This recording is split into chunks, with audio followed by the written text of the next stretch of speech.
We're studying about the presidents of the United States and how they affected America and the world from the time that they were presidents even until this very day.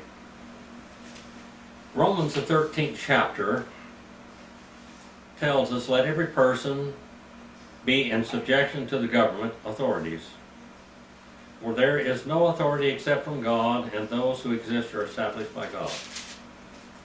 Therefore he who resists authority has opposed the ordinance of God, and they who have opposed will receive condemnation upon themselves.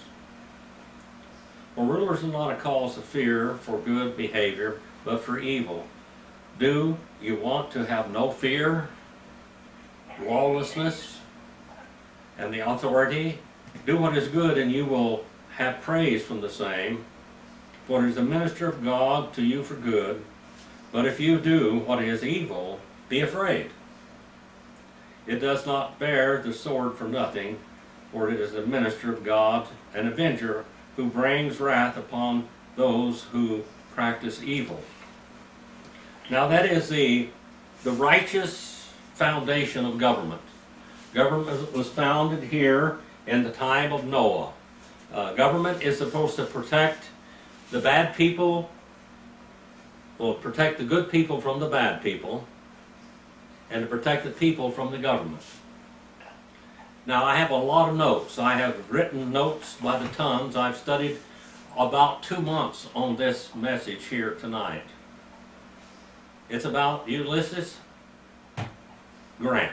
Ulysses S. Grant, or actually his name was Hiram Ulysses Grant. He was born on April the 27th, 1822, and he lived to July the 23rd, 1885. He was president from March the 4th, 1869 to March the 3rd, 1877. Now, we're going to look at the life of Ulysses Grant. I'm going to say this right from the beginning. I believe Ulysses Grant was a very honest man. He was raised in the North, so he was a Northern sympathizer. He was taught to hate slavery from his very birth. He was born in Ohio and raised in Ohio. He was the son of an Irish immigrants, basically.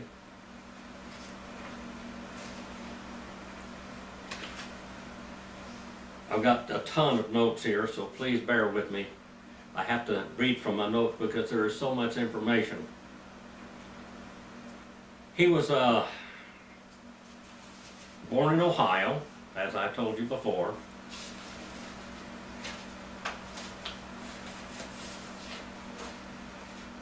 In Point Pleasant, Ohio, on April the 27th, 1822. His father was Jesse Root Grant, a tanner and a merchant, and his mother was Hannah Simpson Grant. His father was kind of an entrepreneur also. Now, his ancestors, Matthew and Priscilla Grant, arrived aboard the ship Mary and John at Massachusetts Bay Colony in 1630. Grant's great-grandfather fought in the French and Indian War, and his grandfather Noah served in the American Revolution at Bunker Hill. Noah settled in Pennsylvania and married Rachel Kelly, the daughter of an Irish pioneer. Their son Jesse Ulysses Grant, Ulysses' father, was a Whig supporter and a fervent abolitionist. A Whig supporter was big business, big government, okay? Big business and big government. Jesse Grant moved to Point Pleasant in 1820 and found a work as a foreman in a tannery. He soon met his future wife, Hannah, and the two were married on June the 24th, 1821. Hannah descended from Presbyterian immigrants from Ballagaway in the County Tyrone of Ireland. 10 months after she was married, Hannah gave birth to Ulysses, her and Jesse's first child. The boy's name, Ulysses, was drawn from ballots placed in a hat to honor his father-in-law, Jesse. Declared the boy named Hiram Ulysses, though he would always refer to him as Ulysses Grant. Ulysses, was a Greek hero god. In 1823, the family moved to Georgetown, Ohio, where 5 more children were born: Simpson, Clara, Orville. Now Orville later on will be in trouble during the Grant administration for corruption. Jenny and Mary.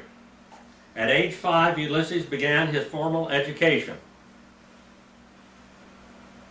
starting in a subscription school and later in 2 private schools. In the winter of 1836 and 37, Grant was a student at Maysville Seminary. And in the autumn of 1838, he attended John Rankin Academy. In his youth, Grant developed an unusual ability to ride and understand horses and manage them. He was like a gift. He knew horses and just was. He even decided to buy a horse. He hated the tannery, and he hated the smell. He said that he'd go home at night, and no matter how much he bathed, he could not get the smell of the tannery out of his body. He hated it. As a matter of fact, and later in life, he could never stand bloodshed, and boy, was he going to see a lot of it. And he could never eat rare meat. It always had to be well done. Now, his father put him to work driving wagon loads of supplies and transporting people instead of working in the tannery.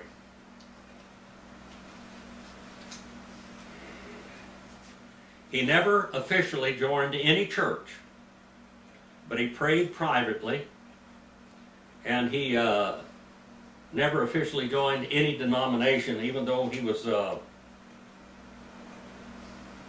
what we might call affiliated with the Methodist Church.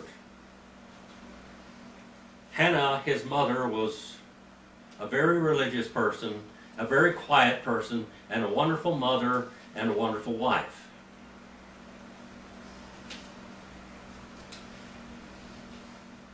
Grant didn't care much about politics before he got into politics, basically.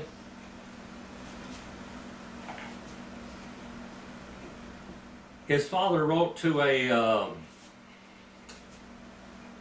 acquaintance and told him that he wanted to, if he could get a sponsor to enlist his son, Ulysses, in West Point. And he got the appointment when he was 17 years old. Now, Ulysses Grant wanted to run away. He did not want to go to the academy. He didn't like it. He didn't like the rules of it. He didn't like anything about West Point at all. He got over 250 demerits while he was there. He got demerits for everything under the sun. He was late. He wouldn't go to church. He was cooking in his room one time, which you weren't supposed to do. He was standing up when he should have been sitting down when he should have been standing up. He just was rebellious in a lot of ways. He didn't want to be there. He finally admitted later on, he said, well, if he had to be there, I may as well do something.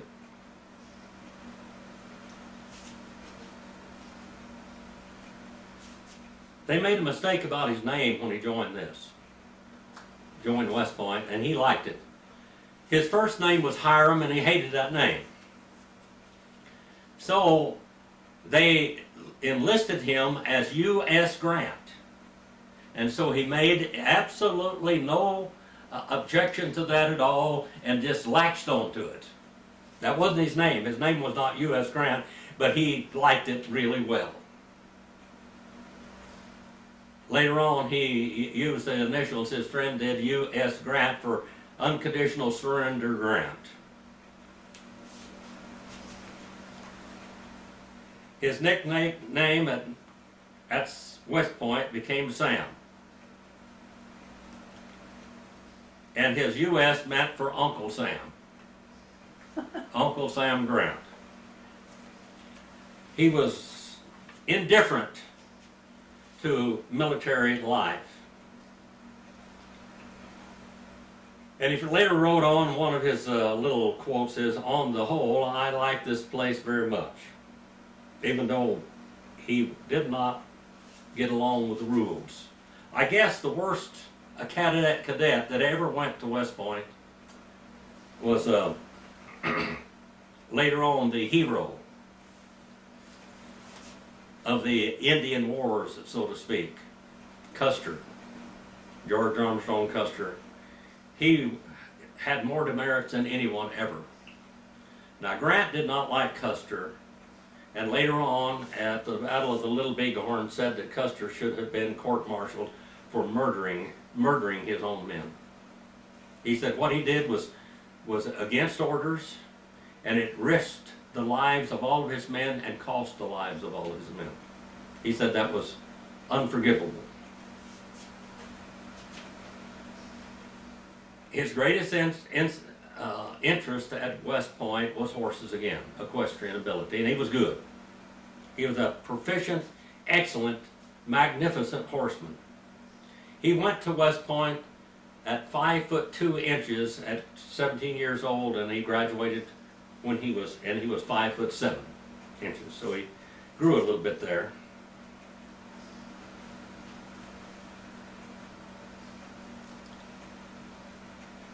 He was the most proficient horseman there at the time. During their graduation ceremony while riding York, a large and powerful horse that only Grant could handle. He set a high jump record that stood for 25 years. He did not study his work. He didn't like the textbooks, so he would go to the library and read the library books. Quite an unusual man. He liked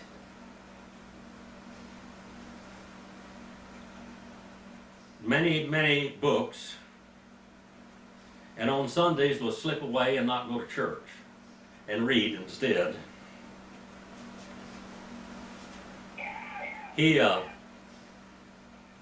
a few intimate friends there at West Point, Frederick Tracy Dent and James Longstreet. James Longstreet would become a very famous Confederate general later on.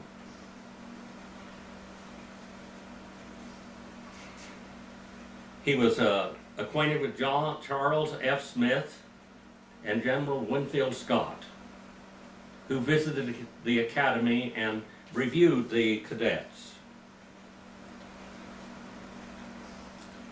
He finally started saying, he said, "In this academy there's a lot to dislike, but a little more to like." He graduated on June the 30th, 1843, with over 250 demerits. And he ranked 21st out of only 39 people, so he was in the bottom half of his class. But he did what he wanted to do. He liked horses. And he knew generalship, but he just wasn't adept at it at the academy.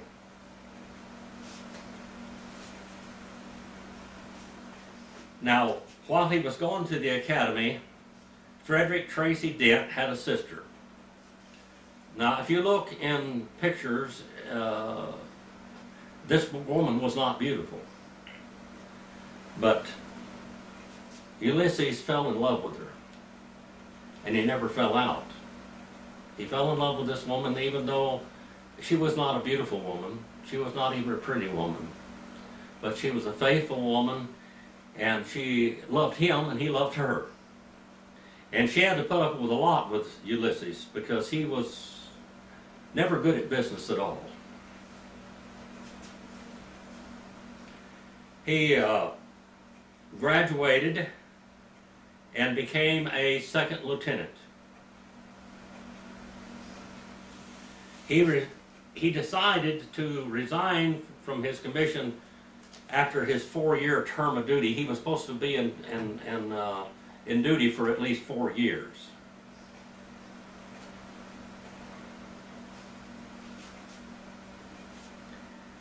He said 2 of the happiest days in his life, he wrote later in life, was when he left that academy and when he left the presidency.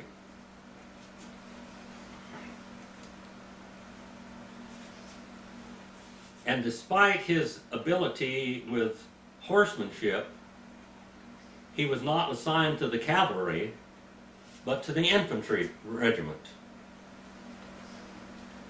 It took him to Jefferson Barracks near St. Louis, Missouri, and Lieutenant Robert C. Buchanan fined Grant wine bottles for Grant's late return from the Whitehaven. He was commanded by Colonel Stephen W. Kearny, and the barracks was the nation's largest military base in the West. Grant was happy with his new commander, but looked forward to the end of his military service and possible teaching. He wanted to be a teacher. He liked books, and he wanted to teach. In Missouri, Grant visited his friend Dent's family and became engaged to his sister Julia in 1844. 4 years later, on August the 22nd, 1848, they were married at Julia's home in St. Louis.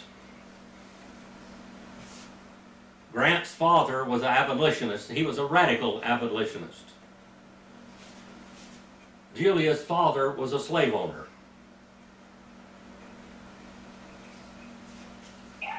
Now, Grant's father hated slavery, and many of the abolitionists did not want to leave the South alone. The northern states were one by one outlawing slavery, but slavery wasn't outlawed in Washington, D.C. until much later.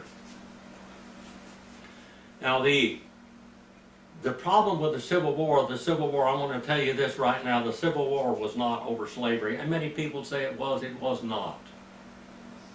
It was not over slavery. It was over states' rights. Now, we're jumping a little bit ahead, but when John C. Fremont ran for president, Grant had never voted for president in his life thus far. But when John C. Fremont ran for president, he voted for the opposing man, Buchanan,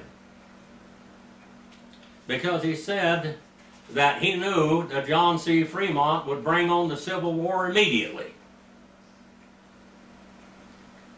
Now, why he supported Lincoln, because Lincoln, even before he was president, when he was making speeches all over, they realized that if Lincoln was elected president, that he would absolutely trample the Constitution and states' rights. During the Civil War, as a war measure only, Abraham Lincoln wrote the document, the Emancipation Proclamation. Not that it did any good at all. It didn't free any slaves in the northern states, and the North had slaves. It didn't free any slaves anywhere at all. It was just a piece of propaganda machine.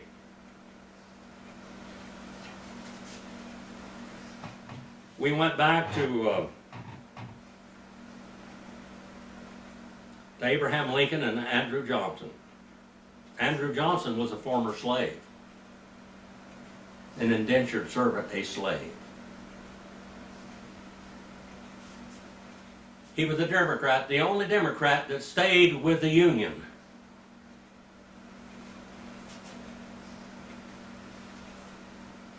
going back to my notes again,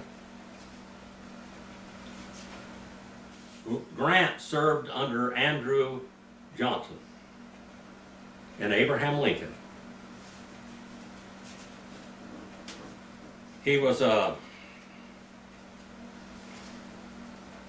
Secretary of War of the United States for a short time when Andrew Johnson got rid of Stanton.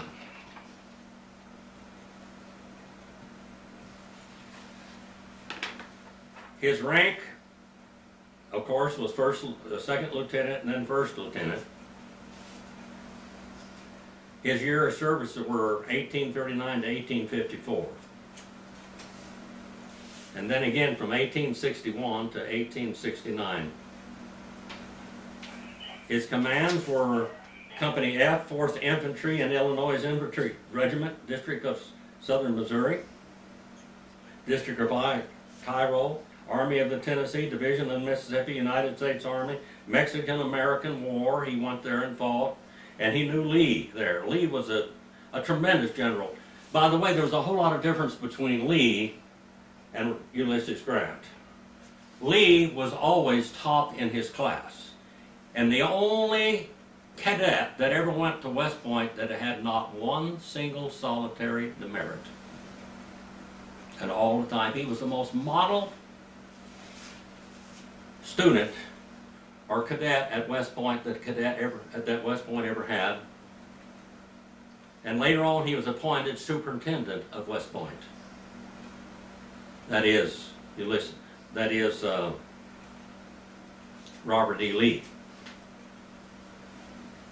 Now, his battles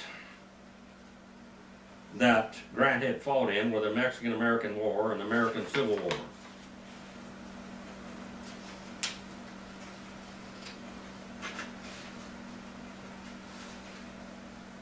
His commands in the Civil War were Belmont in 1861, Fort Henry and Donelson in 1862, Shiloh in 1863, and the aftermath of the Vicksburg campaign in 1862 and 63, Chattanooga in 1863, and promotion Overland campaign in 1864, the siege of Petersburg in 1864 and 65, and the Appomattox campaign in 1865 and the victory, and then Abraham Lincoln was assassinated, and he served under Andrew Johnson.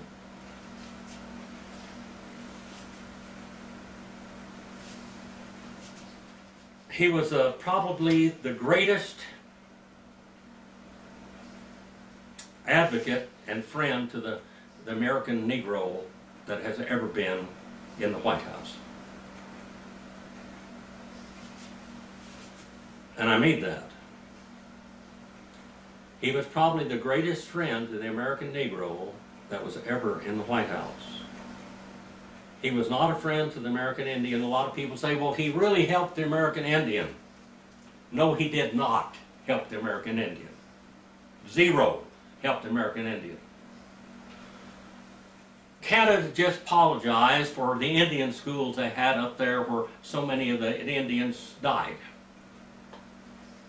In America, we had Indian schools, and Grant basically turned denominations on the Indians. The Presbyterians, the Methodists, the Catholics, etc., etc., etc. Especially the Catholics. In the Indian schools, children were beaten, they were humiliated. Ulysses Grant said that no Indian should speak the Indian language, but he should assimilate white culture by absolute force.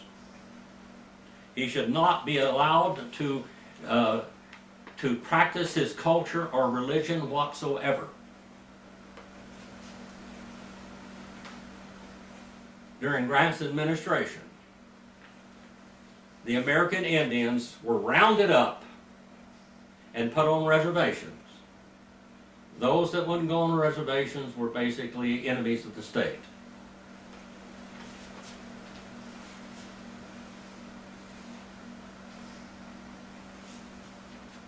In the Indian schools, many times they would neuter the females. The less Indians you have, the less problems you got. He turned Sherman on the Indians, and Sherman said the only good Indian was a dead Indian. Grant declared war on the Sioux Nation because they wouldn't go on to the reservations that he had planted them there before America had made a treaty with the Sioux Indians and that the Black Hills would be theirs forever. After, we're getting a little bit ahead of ourselves to a certain extent, but after gold was discovered in the Black Hills, Grant turned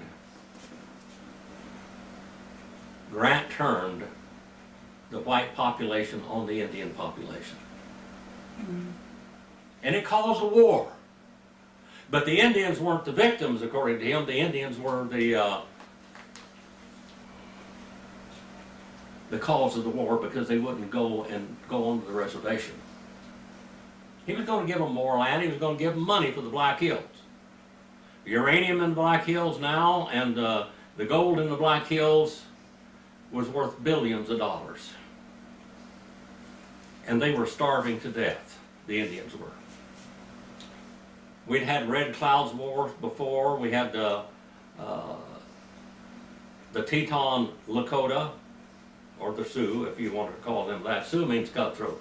That's a Ojibwe French term for cutthroat. When you call a Sioux Indian a Sioux, you're calling him a cutthroat. That's me. All right. The name is Lakota, Dakota, or Nakota. I am Santee Dakota and Brule Lakota in my ancestry.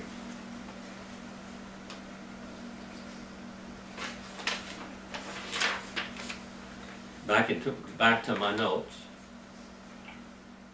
Grant turned Sherman on the Indians, and several other generals also. Crook, which was probably more benevolent than some. They went into the Black Hills, and they were going to round up all the Indians and put them on the reservations, and George Armstrong Custer went in there under Crook. If George Armstrong Custer had survived the Battle of the Little Bighorn, which shouldn't have ever taken place to begin with, he would have been court-martialed by Crook and by Grant.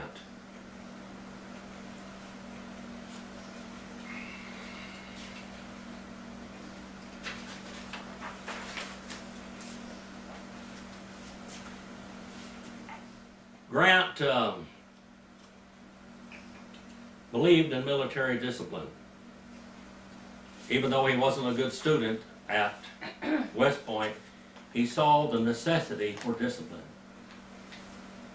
And the worst student, I said, that ever came out of West Point was George Armstrong Custer. And he showed it all his life. His soldiers hated him. He would leave them in a terrible position and take off and go someplace else. He'd take off and go buffalo hunting or something, and they'd have to go find him. You read a book called Bloody Sunday, and you'll understand a little bit about him. He was not a good soldier. He was a hero, so-called, in the Civil War.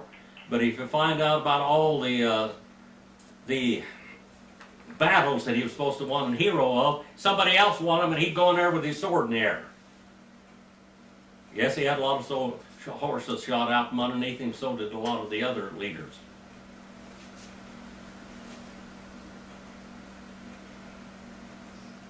Almost all the generals in the Civil War were trained in the Mexican-American War, which was a terrible thing, Grant said. He said it was a great travesty, and America someday would pay for what they did to Mexico.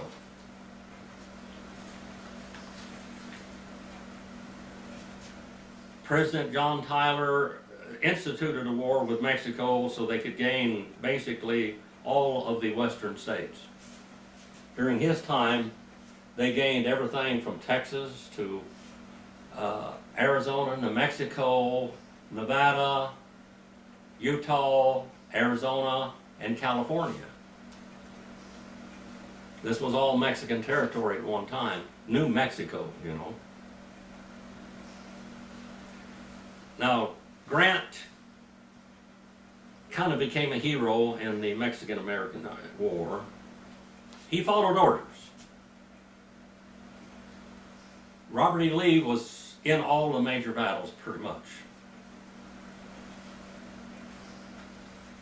They all knew each other there.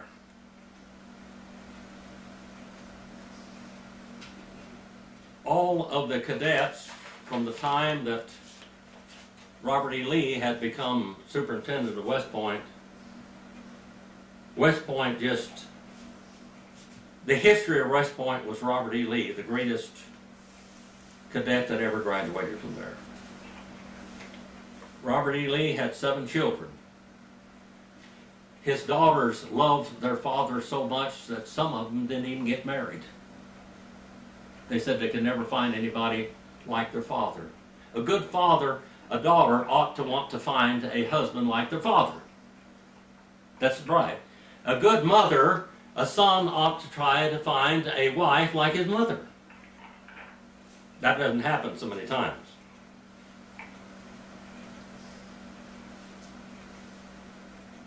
Getting back to Grant's early military career, he did what he needed to do until they sent him to California. And when they sent him to California, he did everything he could do to try to investigate his wife to come out to California. He was one of the leaders there. The gold was discovered in California. They had to go out there and protect the American interest in California, so to speak. Had to go out there and keep the Indians under their thumb. Grant said the Indians there weren't too bad at all. They were almost human beings.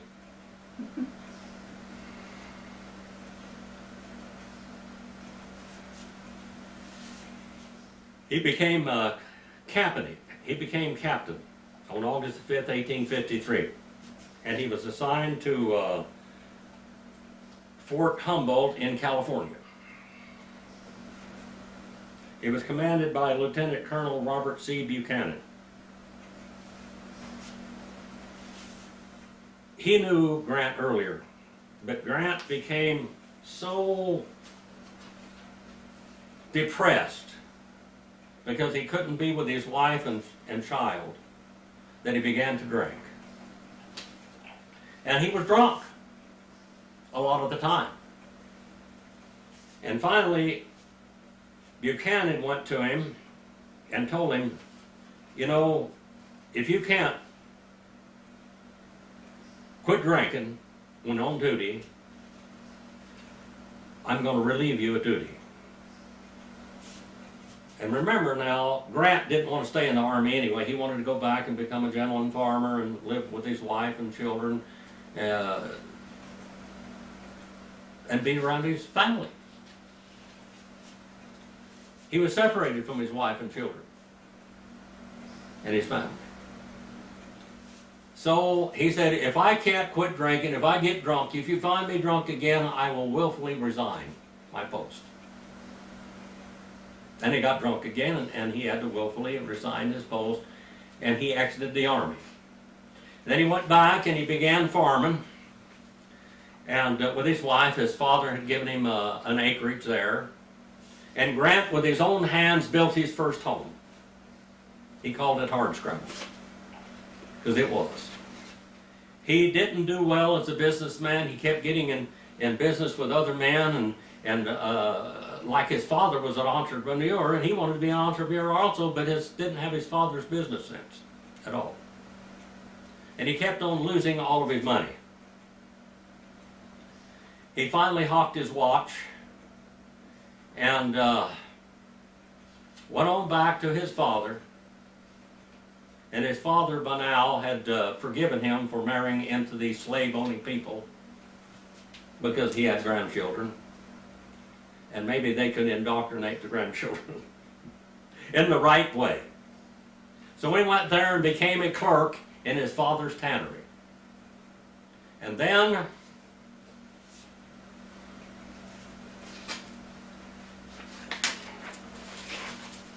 Civil War breaks out. Why did the Civil War break out? If John C. Fremont had been elected president, Ulysses Grant said that America would immediately go into Civil War.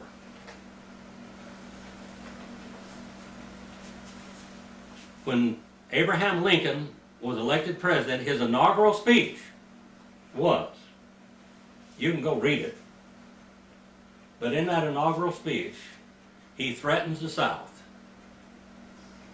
If they succeed, they can't succeed. Now, up until this time, the Union was a voluntary situation. It was a voluntary Union. But Abraham Lincoln began to rewrite the Constitution. He was a corporate lawyer for big business, and he knew how to twist words. And he began to rewrite and reinterpret the Constitution. He told the South, now first of all, big business, the Republican Party was not the Republican Party of today. The Republican and the Radical Republican Party of that day would be like the Radical Democrats today. They all believe the same thing. Big business, and big government. Big business and big government. Now, that which is governing America today and governing everything you hear and everything and all the news that you have today is from big business. The software companies of the world, so to speak.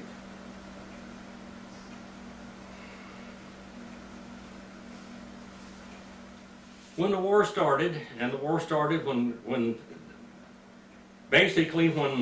Abraham Lincoln declared war on the South in his inaugural speech, he said, if you pay your taxes, and I'm going to raise tariffs, which would kill the South. And he said, because the South was paying 70% of all the taxes in America. Big business in the North was being padded. There was as much slavery in the North as there was in the South. White slavery. White slavery. Abraham Lincoln imported military leaders from mercenaries, so to speak, from Russia and Germany and different countries where they'd had these revolutions. One of Abraham Lincoln's close pen pals was Karl Marx.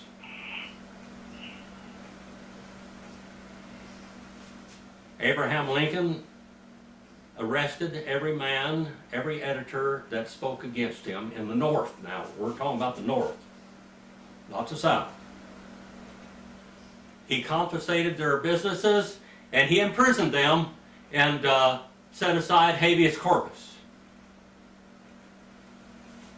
In other words, they had no rights. They could be arrested without charges.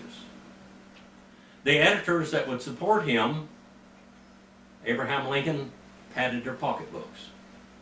The ministers that spoke against the war that Abraham Lincoln was bringing upon the nation before the war and after the war, the churches were shut down. If you would preach for him, you got a bonus. This is historical facts, people. These are historical facts. Now, I don't know how much Grant knew about all this stuff. The nation was being changed. It was changed from a democracy and a loosely knitted union of states into an oligarchy, where the states had very little freedom. Again, the states today are beginning to rise up against the present administration. they're thinking about seceding from the Union again. That happened once, you know.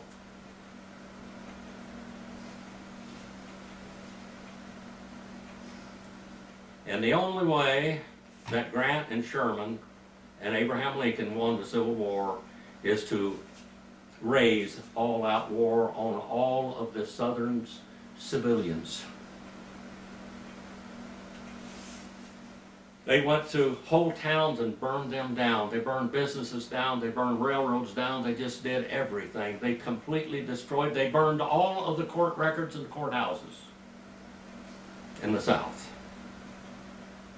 Maryland's family, all of the records only go back so far to the Civil War, and it's over because everything from there on was burned. All-out war. There were two famous generals in the South, William Quantrell and Bloody Bill Anderson. Now, I want you to compare what those two men did with Sherman, what Sherman did, and what Grant did. Sherman's men would go through towns and rape the women, kill every animal on a farm, burn the farmhouses and the plantations down, burn up all the crops in the field, burn up all the silos, kill the dogs, the cattle, and everything. They killed the dogs because they said that the dogs might attack the soldiers. And if a man tried to stop or put out the fire that they started at his home, they shot him down too. And the women were raped because, let's see now, many of the soldiers were very bloodthirsty men. Not like Bloody Bill Anderson and William Quantrell.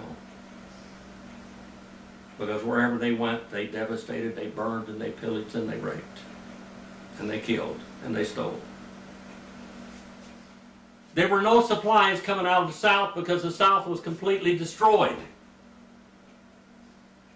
Robert E. Lee never declared war on the civilians.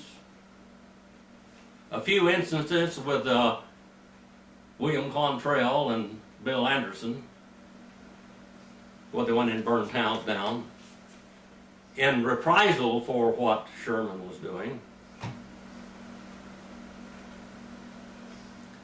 You know, in America, early America, the Spanish came here and they scalped the Indians. Then the Indians began to scalp the Spanish, and then later on the other settlers that came in.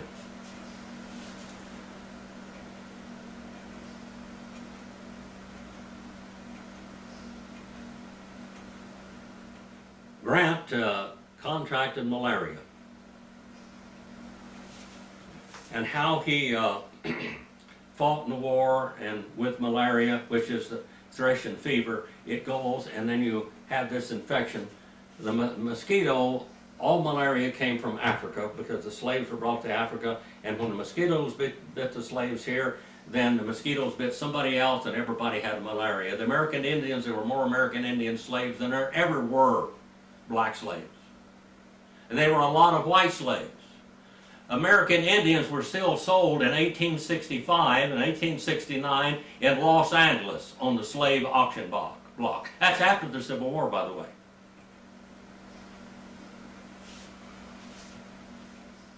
Abraham Lincoln, when he got into the war and when he did all the horrible things that he was doing, when Grant and Sherman murdered and killed all the people, then he started trying to push this Emancipation Proclamation.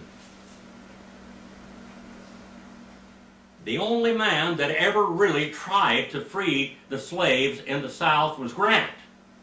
I want you to understand, he was the Negro's friend, but in California, they tore down his statues because he owned slaves one time. He turned his slaves free. He inherited slaves from his father-in-law, and he didn't want to sell them. Even when he needed money, he set them free. And he couldn't force them to do labor. He couldn't force a man to do labor. He could force a soldier to go out and give his life.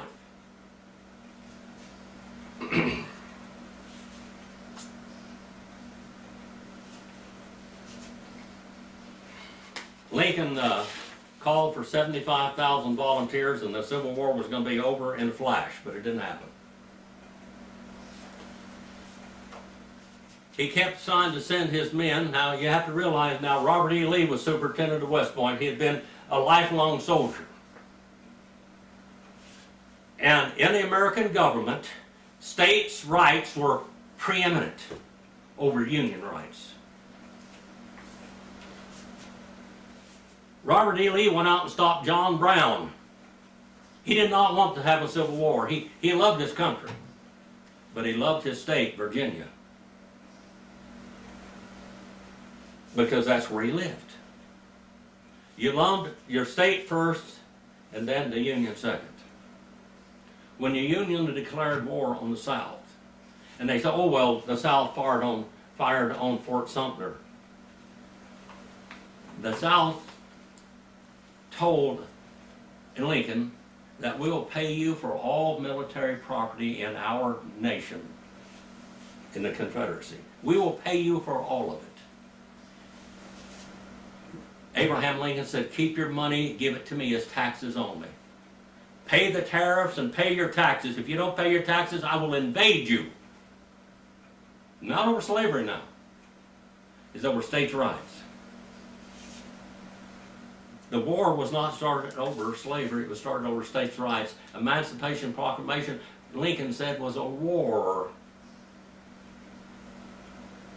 It was a wartime policy. And he didn't set one slave free in the North, and there were slaves in the North. But he said to the South that all your slaves are free, that you can't hold any slave. He was castigating the South, not the North, and yet anybody that spoke out against him in the North would be imprisoned.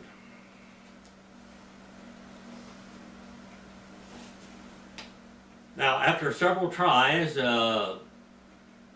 Grant was finally accepted back in the Army. He had a bad reputation in the Army, of course, you know, even though he was a West Point graduate.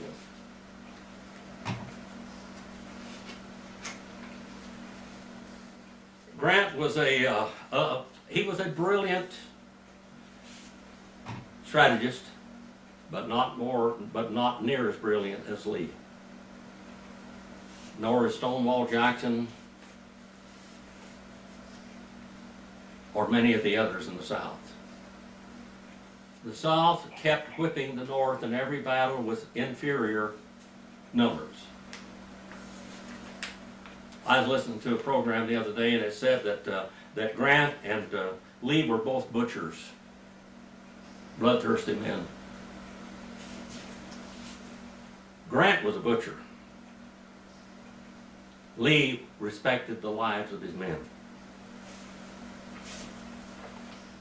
In many of the battles that were fought, Grant would push his men in and just lay their lives down by the tens of thousands.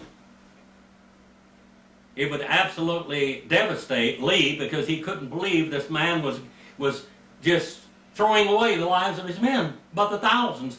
In some of the battlefields, you couldn't walk on the ground, you walked on dead bodies. The North might lose 5,000 men and the South 15,000 men in a battle.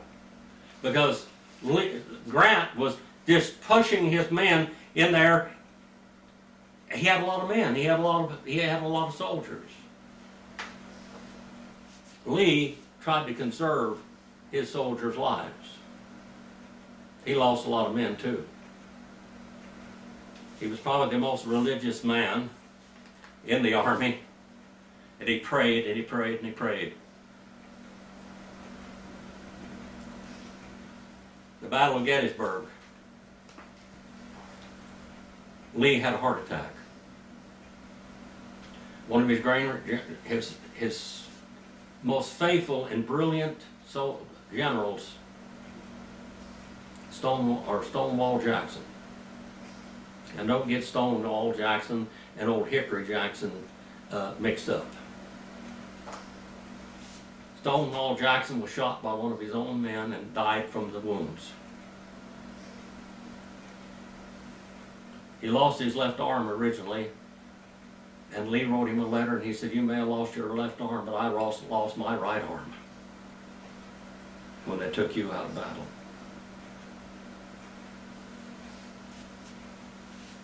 Stonewall Jackson was like a stone wall. You couldn't go past him.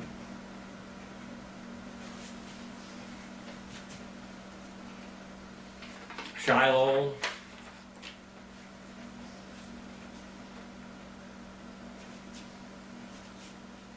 There is a series out called When Georgia Howled.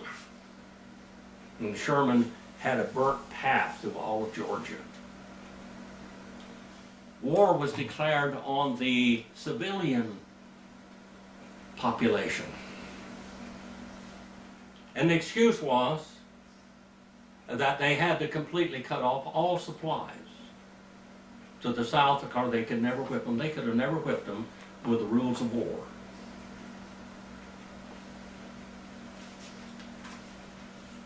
Mary Todd Lincoln called Grant an absolute butcher, and Sherman, they were inhuman because of the men that they were losing. They were just sacrificing thousands of the men, just pushing and pushing and pushing. The South, the Confederacy, sat there and just shot man after man after man after man, and they just kept pushing them. More and more men.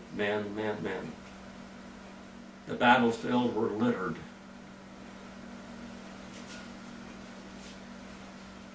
I'm not going to go into every campaign, but you got Shiloh, you got Vicksburg, 1862 and 63. And during that time we had the Emancipation Proclamation, which was nothing but a war measure. It didn't free any black slave at all. Nowhere.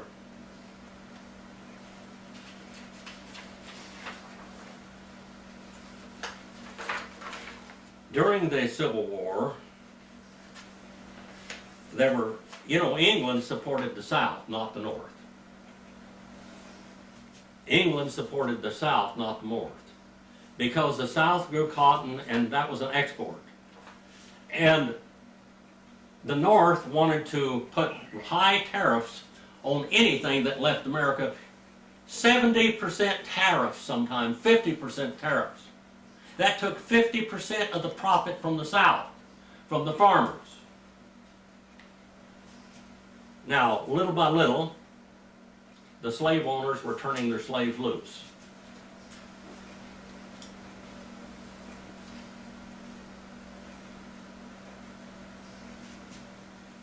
Even the president of the Confederacy was very kind to his slaves. They loved him like he was their father. After the Civil War, he gave them farms to support themselves.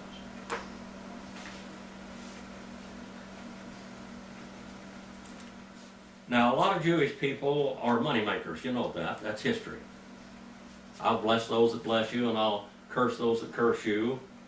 And Grant, in December the 17th, 1862, issued a General Order number 11, anti-Jewish order, that evacuated the Jews out of some of these areas so they couldn't make money on the cotton and gold, etc., etc.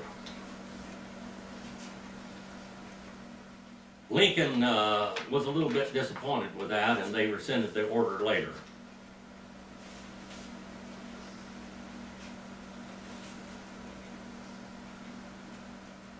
Grant became basically a hero because nobody could whip Lee until Grant came along. McClellan just absolutely folded every time any battle took place. McClellan wanted to run for president even in the second term against Lincoln. If he had run for, and if he had won the presidency, the South, the Civil War would have been over. All the second half of Lincoln's war with the South, the South kept, the Confederacy kept trying to sue for peace. Said, let's settle this thing. Why are we at war? Why are we at war? Why? Can't we settle this? Can't we exist as states in the Union? He would not speak to anybody. He even sent Grant one time, and they said, no, unconditional surrender is the only thing we're going to except you do what we say. The states would have no rights.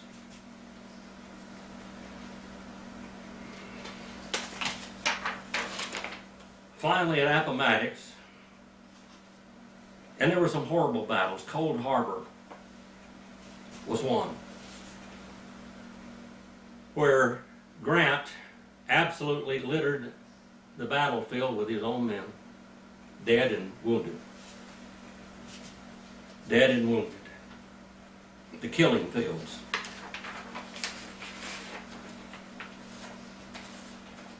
The siege of Petersburg, 1864 and 65. The Shenandoah Valley was laid waste. The Shenandoah Valley, Sherman went through there, and the soldiers, they raped, they pillaged, and they burned. There was not one farm left, not one fence, not one dog, one cow, not one sheep, nor one silo left in all of Shenandoah Valley. They burned it all.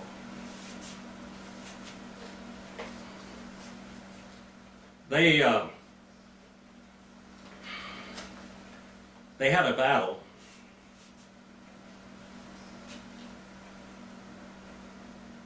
And they, in the South, they got into they had bulwarks and they had great tunnels, like they did in Vietnam. They had tunnels, underground tunnels, where the soldiers would go in there. And Grant had all of those tunnels mined with gunpowder, shrapnel, and he blew them up, and the whole battlefield just blew into the sky. There was a crater there 170 feet across and 30 foot deep, killing an entire Confederate regiment in an instant.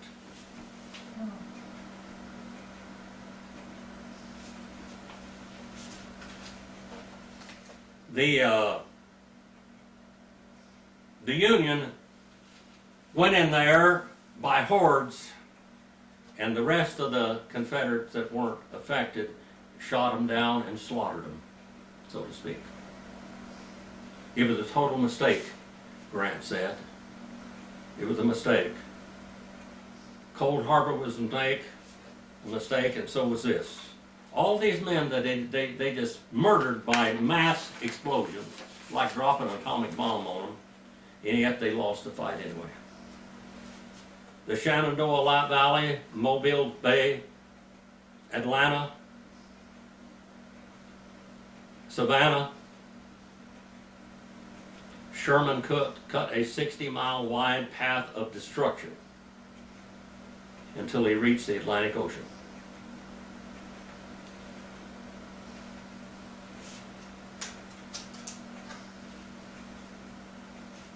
By March 1865, Lee was finally trapped. His men were starving to death. They were eating rats. They were eating their mules. They were eating their horses. They were starving to death. Some of the generals wrote letters to Lee, either feed us or let us surrender.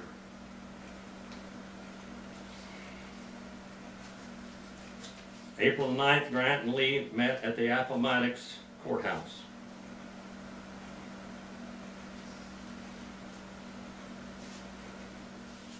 Lee asked for leniency against his men and himself. I don't know how much Grant knew about politics, but the South was forced into this war, and the South was totally devastated. Grant basically told Lee that the men could keep their horses. But if you look at the movie The Outlaw Joseph Wales, you will see what happened in many areas there. The battles of the Civil War were not over yet. It took a long time for people, the news of it, to reach people, and there were still more battles. A few days later, after the surrender to Appomattox, Lincoln was killed, assassinated, and Andrew Johnson became president. Andrew Johnson, in some ways, was very severe on the South. Now, he was a Southerner. He was a Democrat. And now the whole Congress and the Senate is controlled by Republicans. Everything that Andrew Johnson tried to do, the Republicans voted down. He wanted to let the people go back to work. He wanted to, as long as they signed an agreement that they would never bear arms against the Union again, they could go back and they could vote. And they could own their farms again. But the carpetbaggers went in the South. Andrew Johnson tried to fight the Reconstruction that they had. He tried to, he said, what are we going to do with all these blacks? Well, ever since James Monrovia in Liberia was started, because they were going to ship all the Negroes out of America into another colony, and it would be an American colony, and they could rule themselves. Grant tried to do this down in Central and South America. He tried to annex islands down there, and they would take, and his idea was, now, Grant is a friend to the Negro. Shame on those people in California that took his statue down because he owned the slaves. He never forced his slaves to work, and he gave them their freedom. He didn't sell them, he gave them the freedom. A lot of times in the North, when they outlawed slavery in a state, they would sell their slaves to others. People were standing up in Congress and saying, we don't have to have the Civil War. Let's pay reparation to the South and let their Negroes go free. And they didn't want any Negroes in the land that they had won over the Mexican conquest in Arizona, New Mexico, California, Utah, etc., because they didn't want slaves to compete with free white labor. The North didn't want the blacks up there because the blacks would compete with free white labor. You go into California right now, and there's so many illegal aliens there, you can't get a job. Why should we have illegal aliens here? Why should we have even workers come in all reality when we can't have enough jobs for the people we have? Something wrong there somewhere. Unless it's a political advantage only.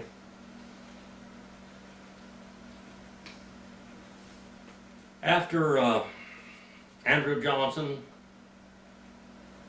became president, he wanted Grant to go with him and have a tour of the South. And while on the tour of the South, they were going to go in there and see what they could do to make reparations and to have Reconstruction in the South. You know, when we destroyed Germany over there in World War II, we reconstructed Germany. The same thing with Japan and etc. And they should have done that in the South, but instead of going down in the South, and by the way, the Negroes had a right to vote in the South. The Negroes had the right to vote in the South. Did you know that?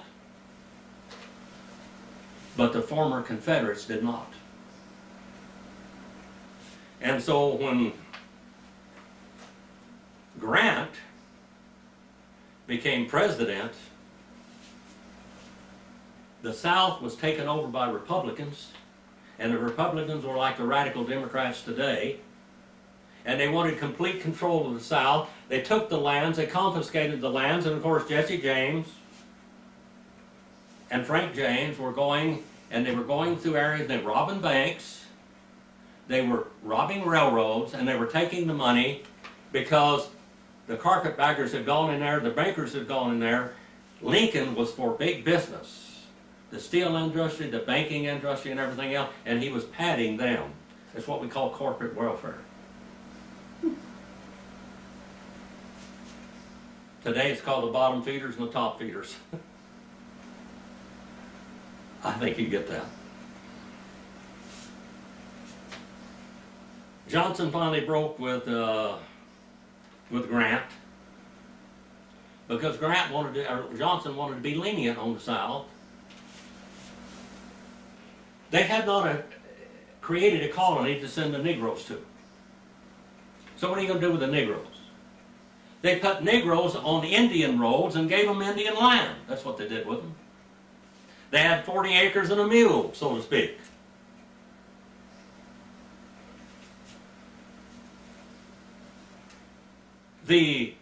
Johnson had been a slave, an indentured servant, from the time he was 10 to 21. 11 years of his life he was actually an indentured servant. He escaped when he was 15 and ran off, but he went back and tried to pay his owner off because he was a wonderful tailor, and it seems he was a great tailor, and he had tailor business and everything, but he wanted to buy his freedom. Now, he had been indentured, sold as a slave for 11 years, and many times they didn't ever live out that time. They died before they ever were free. And this is white people, okay? Johnson's family were all slaves, all indentured servants. And his mother sold him into slavery when he was 10 years old. Well, he went down in the South. He said, well, the Negroes are still here, and what are we going to do with them? I'll tell you what we'll do. We'll put them on the same status as the white slaves. We won't let them go back into slavery, but we will let them be indentured to a farmer for 1 year at a time, and Grant and the rest of them said, boo!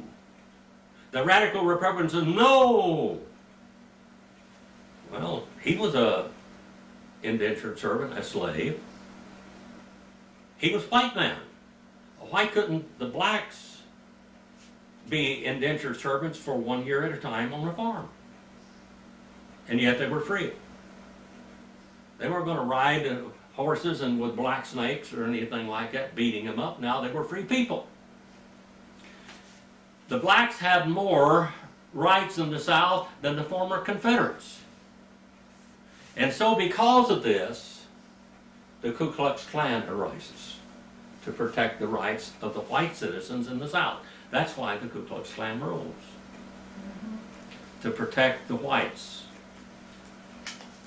The blacks could hold office in the South, and because of the Civil Rights Union movement in the 60s and 70s, etc., we look like the blacks never had any rights in the South. Yes, they did. They had more rights than the whites in the South. And there was more Indian slaves than there were black slaves in the history of America.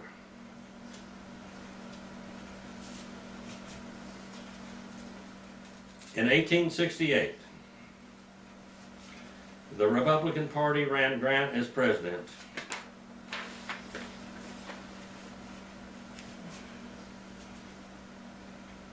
Grant and Colfax. They won easily because of the black vote in the South. The Democrats didn't want it, but see, the Democrats didn't have any say-so at all. The Southern Democrats were the conservative pillars of America that championed states' rights and freedom.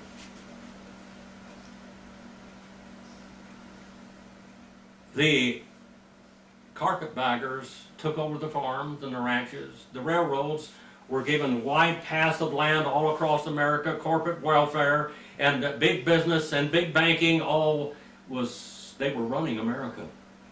And they ran America until Teddy Roosevelt. And he changed it. Later on, Grant apologized for his General Order number 11, said that he really didn't, he said, I have no prejudice against any sect or race, but want each individual to be judged on his own merits. Grant really meant that. He really meant it. He wanted the blacks in the South to have rights to vote. But in his administration, it was so corrupt, it was unbelievable. His administration caused the Ku Klux Klan, and he came down on the Ku Klux Klan.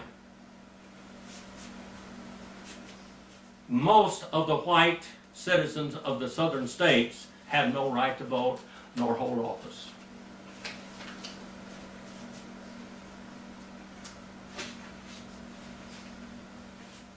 Grant began concentration camps. all over America, concentration camps. The concentration camps and the slave farms. In the early part of California, there were missions all from one end of California all the way up to the Oregon border. They were all slave plantations. They called them missions. But they were slave plantations, but they captured these wild Indians and they made slaves out of them, and of course the priests could impregnate them and raise a superior race, because now they would be half Spanish or whatever. There's hardly any full-blood American Indians from what we call the Mission Indians. All across they had these Indian schools, which were concentration camps, and they had reservations, which were concentration camps. Grant confiscated the Black Hills, where the treaty was not valid. We're still fighting over the Black Hills today, the Lakota people are. George Bush said, let them starve. If they'll sign away that treaty to the Black Hills, we'll give them money. Otherwise, let them starve. And I mean, talk about third world countries. Those are reservations of third world countries. Devastated with drugs and alcohol. Wards of the state. That's exactly what they were supposed to be.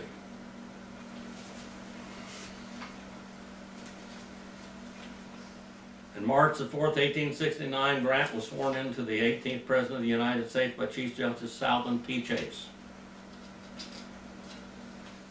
Grant urged the ratification of the 15th Amendment while large numbers of African Americans attended his inauguration. He also urged that bonds issued during the Civil War should be paid in gold. This is good. He had a real good idea of money, but he didn't know anything about it. But they issued greenbacks during the Civil War that weren't worth 10 cents. The Confederate money was originally worth more than Union money, but then the South fell apart, and then the Confederate money was worth nothing. The greenbacks issued by the Union were worth nothing either. It was only a promissory note of nothing. Grant wanted to go back to gold and silver, especially gold. He said gold is solid, and he wanted to issue bonds that would cover the money for, it was $1, not 30 cents. And then he just became this beautiful, proper treatment of American Indians. He cultivated their civilization and ultimate citizenship. You will not live like you live. You will not live in your own country, and each reservation is a nation within itself. We will tell you what to do. You know that if you were on a Lakota reservation, that you had to go borrow a butcher knife. You had to sign it because you couldn't have any weapons at all. You couldn't have a butcher knife to butcher a cow or goat or buffalo. And the buffalo, this is another thing. The Compromise of 1850 and thereon back, when it come up to Grant, what are we going to do with American buffalo? Shall we protect the American buffalo? The buffalo are coming extinct. And Grant says, kill them all. The American Indians depend upon that buffalo for their food source. We want to cut off their food source like we did with the civilians in the South. We'll whip them if we can starve them to death.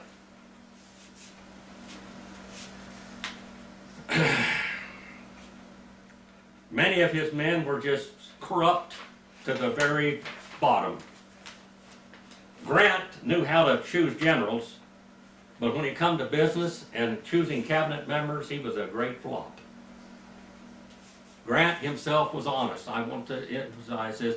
The man was an honest man.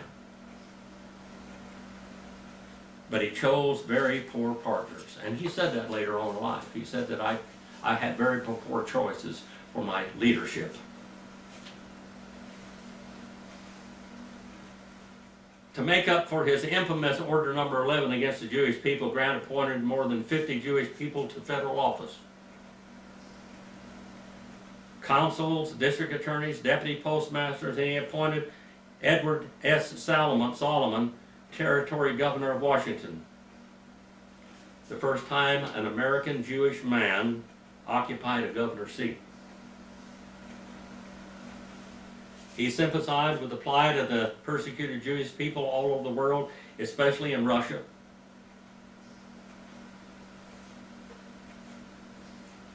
He supported the Jewish American B'nai B'rith petition against the Tsar in 1869. Grant appointed a Jewish journalist as consul to Romania to protect Jewish people from severe oppression there.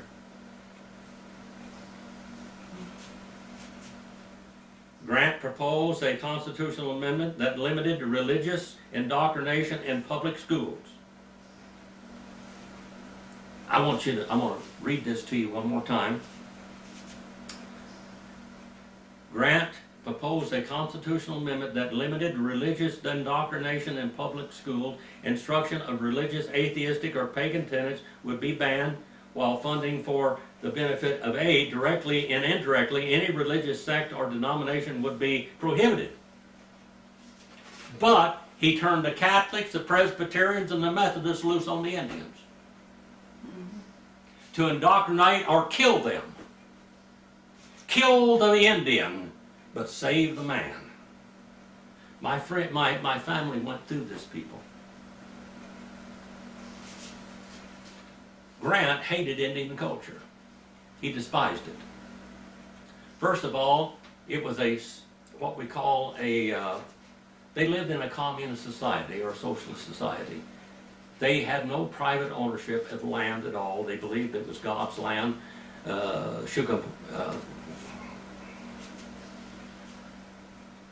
Wakantanka's land, his property, and how could a man own what God owned? He wanted religious freedom and everything else for people, and against the religious tyrants except for the American Indians. He went after Brigham Young and began to prosecute them. He, of course, you know, he called them immoral and indecent. He hated abortionists, people that aborted children. He said that was murder. He put a moral leader and reformer over all of these offices, Anthony Comstock. He was probably the most effective civil rights advocate and president of his day up until the 20th century.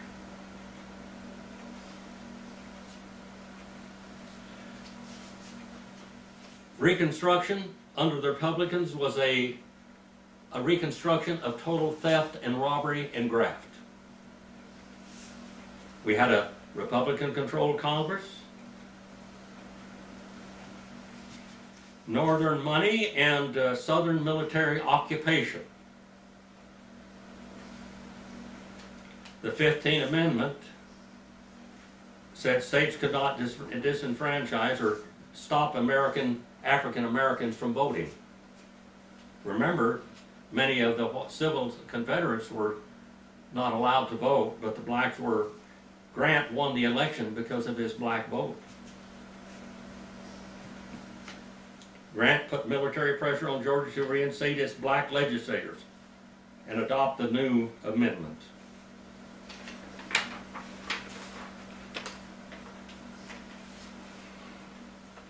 Grant developed and began the Department of Justice. He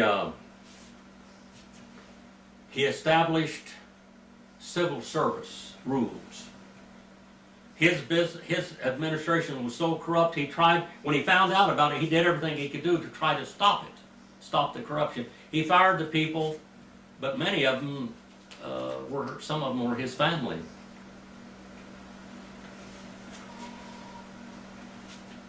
He again suspended habeas corpus in the South.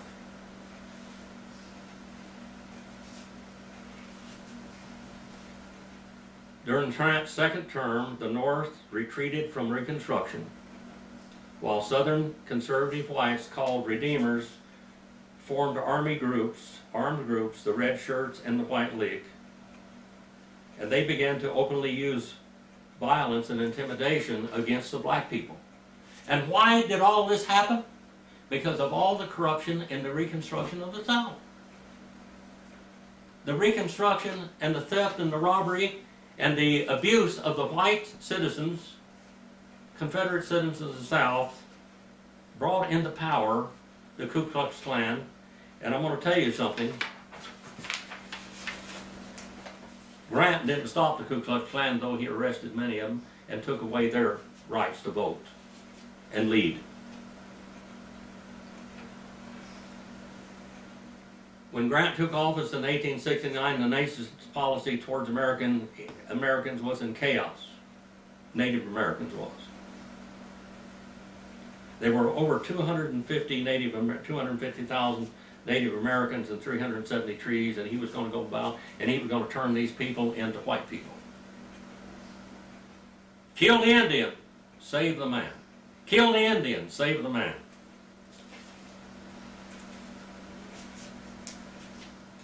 He put Eli Samuel Parker as the first Native American Commissioner of Indian Affairs.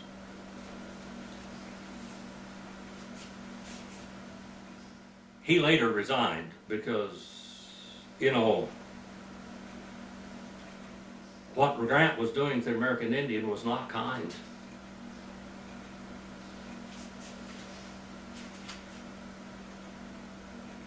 There were denominational infighting in Grant's denominational religious sects that he was putting over the American Indians.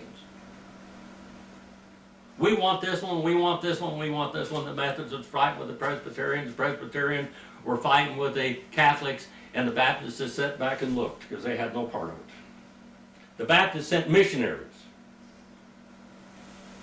to convert the Indians, but not to rule over them.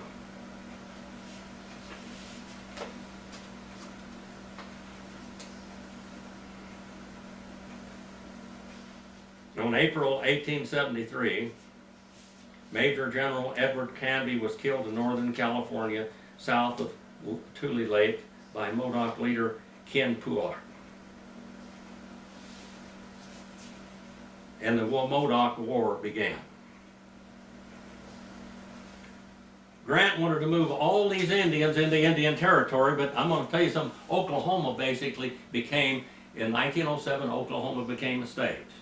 And they had divided all of the Indian land up in Oklahoma into private ownership, except after the Civil War, the North confiscated 1/2 of the Choctaw Nation or Indian Territory because some of the Indians had fought on the side of the Confederacy. So they stole half of that land, and it had a lot of gold, it had a lot of black gold on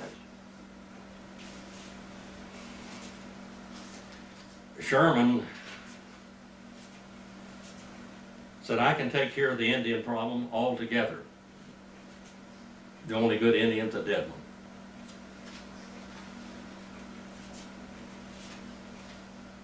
He declared war on the Sioux Nation and took away and disannulled the treaty with the Lakota Sioux Nation. The Black Hills. He turned the miners loose on the Black Hills. And all during this period of time, you know, we have Custer, the Battle of the Little Bighorn. The Sioux refused to relocate, so then they sent Sherman, Crook, and all of them in there to kill or relocate the Indians. Except the Indians were having a great revival up there in the Greasy Grass, that's what it's called, like in my native country. They were having a revival, and one of the great leaders was Sitting Bull, and another great religious leader was Crazy Horse, which I'm directly related to. They were up there having a religious revival and saying, what we're going to do with the white problem. They keep making treaties with us, they keep breaking them, they want everything we have, and they don't want us to have anything left at all. What are we going to do with them? So they thought, and they had a sun dance. And Sitting Bull said that he saw all these soldiers falling in and they were all dying. Falling out of the sky and they were all dying. And he said this will be a great battle today. We will completely annihilate these people. Now Crook told George Armstrong Custer, you go up there and you wait for me. George Armstrong Custer wanted to run for president of the United States, and he was going to go in there and he was going to kill all these Sioux. And his Crow warriors kept saying to Yellow Hair, son of the morning star, as they called him. He had a Cheyenne wife, by the way. He had children.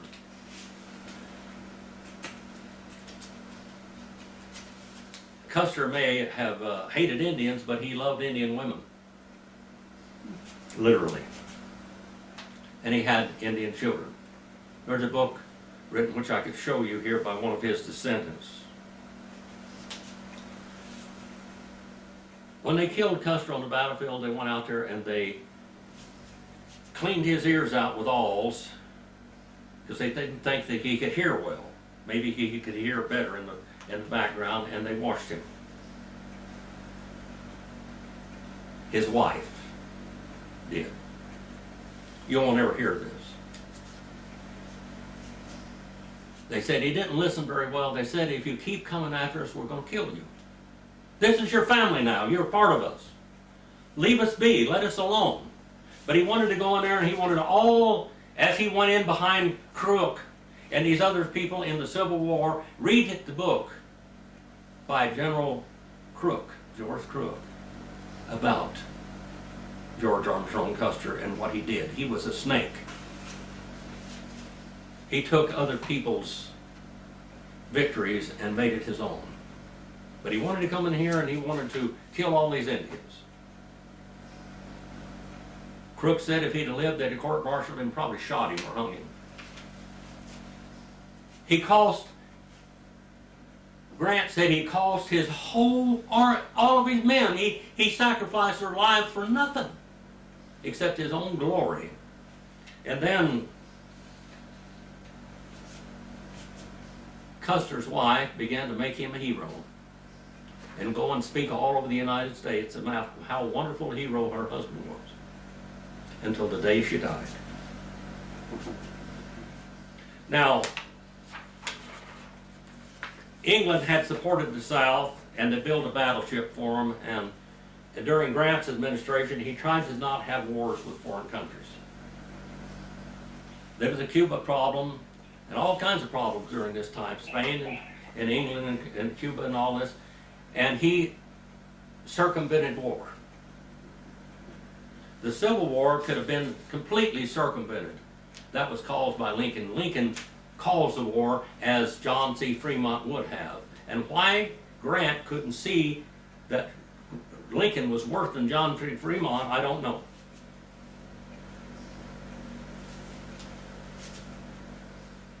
Great Britain had to pay $15,500,000 of Alabama claims because of what they had done in the South, supporting the South.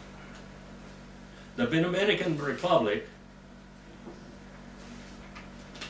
an island in the Caribbean, is what Grant wanted to occupy and to make part of the United States so that he could ship off all the black people there, all the Negro slaves, and let them have their own government, and they would be part of the United States. And he tried to push this really, really hard. He said, in the North and in the South, we have problems with Negro slaves. We don't want white labor to compete with Negroes. So we're going to put them down there, and then any Negro that stays here, some white plantation owner in the South will appreciate them because they need workers. That was his whole idea. It didn't work. The Cuba deal, a ship was captured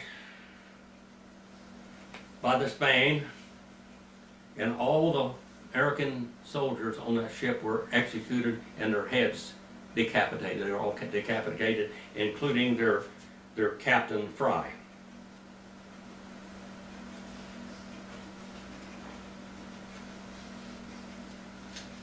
On November the 27th, Fish reached a diplomatic resolution in which Spain's President Emilio Castel y Ripoll expressed his regret and surrendered the Virginias and their surviving captives. A year later, Spain paid cash indemnity of $80,000 to the families of those executed Americans.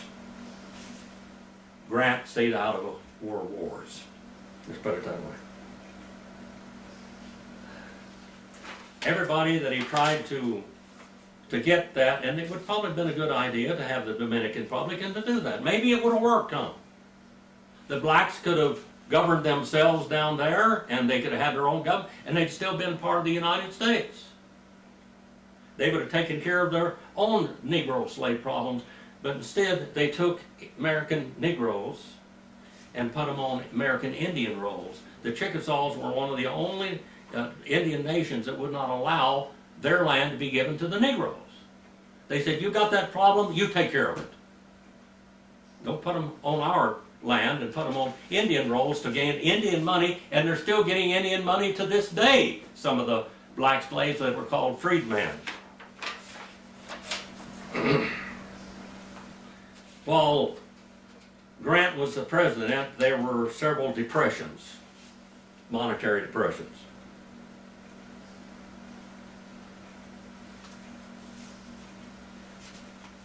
There was problem with money, problem with bank.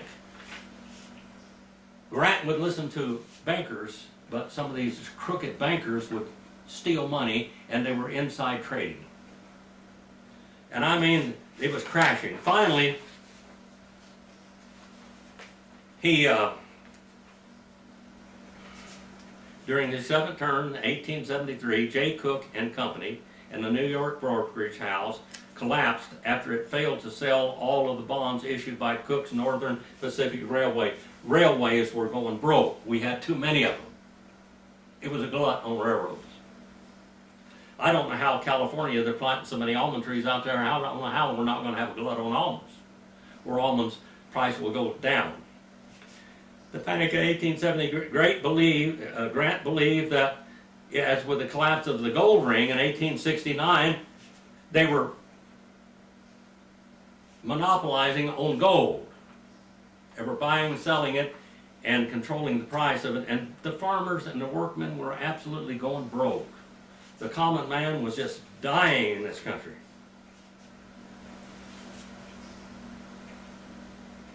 After the Civil War, economy brought on a massive industrial wealth, that government expansion, speculation, lifestyle extravagance by the victors, and absolute corruption and poverty by those that were the losers. Grant was an honest man, but he made poor choices, and he also defended culprits. He defended the bad boys. Like I said, there were all kinds of corruption in his. I cannot name them all. I'll never get through with this message. If we named all the corruption and all the people that were involved, tax evasion, everything you can think of, people that he put in office, the whiskey ring, the gold ring, the whiskey ring that involved collusion between distillers and Treasury officials to evade paying the Treasury millions in tax revenues. Much of the money was being pocketed while some of it went into Republican coffers.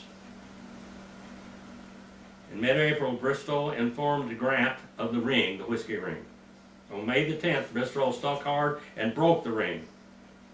Federal marshals raided 32 installations nationwide and arrested 350 men. 176 indictments were obtained, leading to 110 convictions and $3,150,000 in fines that returned to the Treasury. All kinds of problems.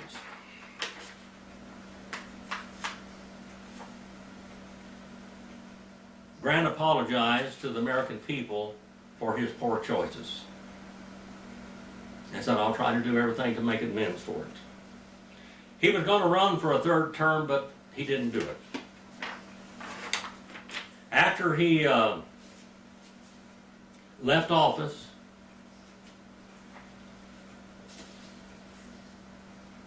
for several years, Grant had entertained the idea of taking a long-deserved vacation to Europe. And he did. After liquidating some of his financial ventures, Grant set out on a world tour that approximately lasted 2.5 years.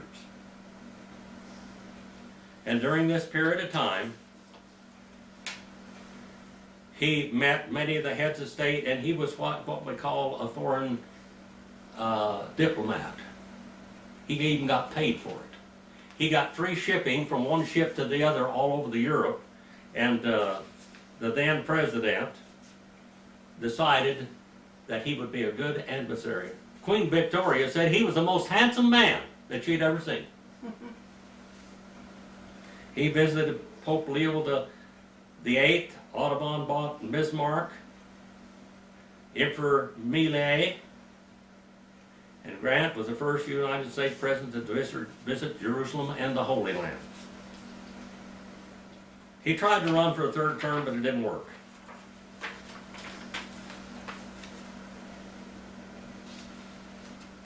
He had many business failures. Grant finally ended up with throat cancer, probably from his smoking cigars for all the years and the whiskey that he drank. He was dying. He didn't tell his wife at first, but he was writing his memoirs.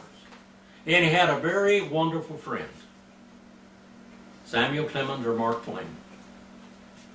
Mark Twain told him and helped him, and they sent people with him to help him write his memoirs and the history of Grant, his memoirs. And usually you get 20% from publishers, maybe 10%, 15%, 30% at the very highest. But Mark Twain gave him 70% of his publishings. And his family, he was broke. Bad ventures, bad investments, bad partners, everything that you could think of. Grant did it. He was not a businessman at all. But when Mark Twain stepped in and published his memoirs, he got thousands of dollars of royalties from that book.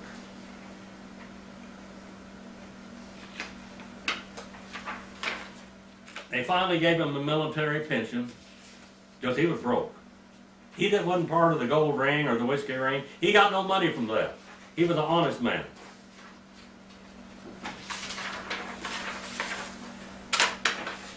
Sometimes the people in his administration that were crooks, he actually defended them and got some of them off when they were actually guilty. Julia Grant got $450,000 in royalties from that book. It depicted his battles and everything that he did. When he died, the attendance at the New York funeral topped 1.5 million people. People loved Grant. They said he saved the Union. I don't know about that. I think the Civil War should have been stopped early on and let the South do what the South did and the North do what the North, and slavery would have been done away with. People stood up in Congress and said, pay annuities to the South for turning their slaves loose. And the Emancipation Proclamation, which was a war measure and none of effect at all, they said, let it become effective. And of course, always Grant stood up for the rights of the American Negro.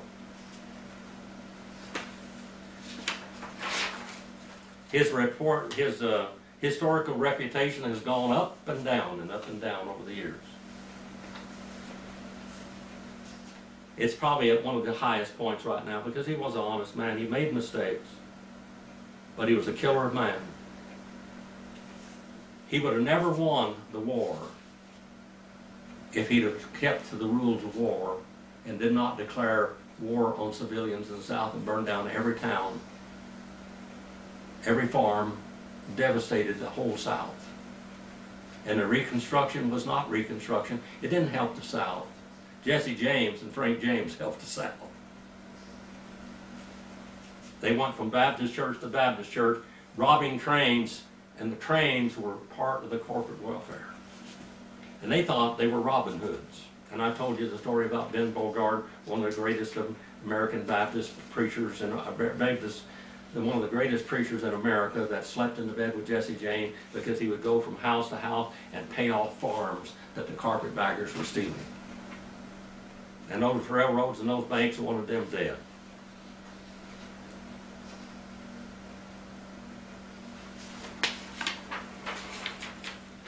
Many, many memorials throughout America. The $50 bill in 1922, they had a $1 gold piece with the Grant Memorial coinage, of course Grant's tomb, and all of these other places. They had in 1890, they had a stamp honoring Grant. To this day, the $50 bill has Grant's face on it.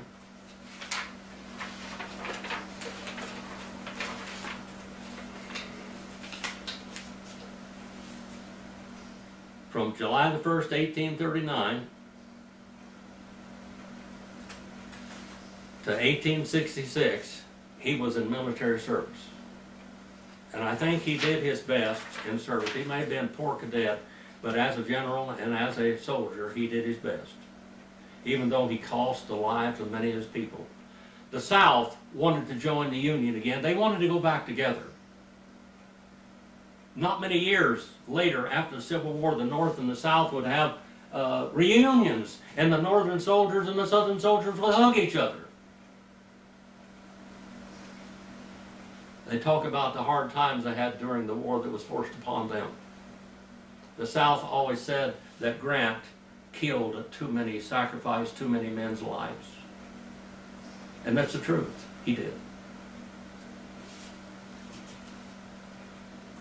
His, Sherman and Grant's war on the civilians up in the South won the war. It wasn't the war on the army. They starved them to death. And that's wrong. The Geneva Convention today, if they did this today, there would be war crimes brought against them. And Lincoln also. If you watch the movie Lincoln, you'll see that the South tried to sue for peace so many times he wouldn't have it. And all made the whole big deal okay because he freed the slaves. He never thought Americans, the Negroes in America were equal to the white culture. He never said that to put them on equal basis. Grant said, they are men, we are men, we look eye to eye. Grant was the real emancipator, not Lincoln. Father, we send this message out to educate your people and those that listen of what really happened in this country during this period of time, the good and the bad and the ugly. That's facts. Father, use the message to glorify yourself and your Son. You have ordained governments. Some of them are good and some of them are bad. In Jesus' name we send this out. And please forgive me where I failed you.